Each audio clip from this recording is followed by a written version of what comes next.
ہمارے پیارے نبی حضور پاک صلی اللہ علیہ وسلم کا آخری خطبہ۔ اے لوگو سنو، مجھے نہیں لگتا کہ میں اگلے سال تمہارے درمیان موجود رہوں گا۔ میری باتوں کو بہت غور سے سنو اور ان کو ان لوگوں تک پہنچاؤ جو یہاں نہیں پہنچ سکے۔ کسی کو تنگ نہ کرو، کسی کا نقصان نہ کرو، تاکہ تم بھی محفوظ رہو۔ یاد رکھو تمہیں اللہ سے ملنا ہے، اور اللہ تعالیٰ تم سے تمہارے اعمال کے بارے میں سوال کرے گا۔ اللہ نے سود کو ختم کر دیا ہے، اس لیے آج سے سارا سود ختم کر دو۔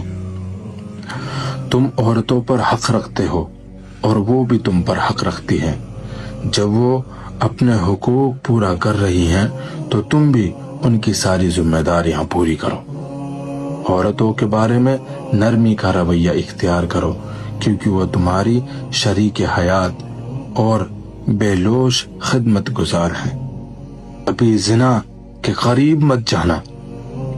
لوگو میری بات غور سے سنو، صرف اللہ کی عبادت کرو، 5 فرض نمازیں پوری کرو، رمضان کے روزے رکھو، زکوٰۃ ادا کرتے رہو، اگر استطاعت ہو تو حج کرو۔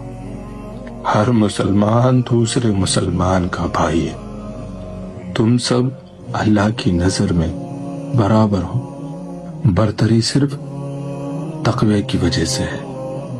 یاد رکھو تم سب کو ایک دن اللہ کے سامنے اپنے اعمال کا جواب دہی کے لیے حاضر ہونا ہے۔ خبردار رہو، میرے بعد گمراہ نہ ہو جانا۔ میں تمہارے لیے 2 چیزیں چھوڑ کر جا رہا ہوں، قرآن اور میری سنت۔ اگر تم نے ان کی پیروی یعنی ان پر عمل کیا تو کبھی گمراہ نہیں ہوگے۔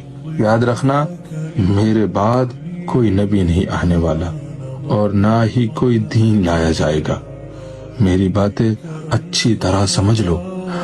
سنو تم لوگ جو موجود ہو، اس بات کو اگلے لوگوں تک پہنچانا اور وہ اس بات کو اگلے لوگوں تک پہنچائے، اور یہ ممکن ہے کہ بعد والے میری بات کو پہلے والوں سے زیادہ بہتر سمجھ کر عمل کر سکیں۔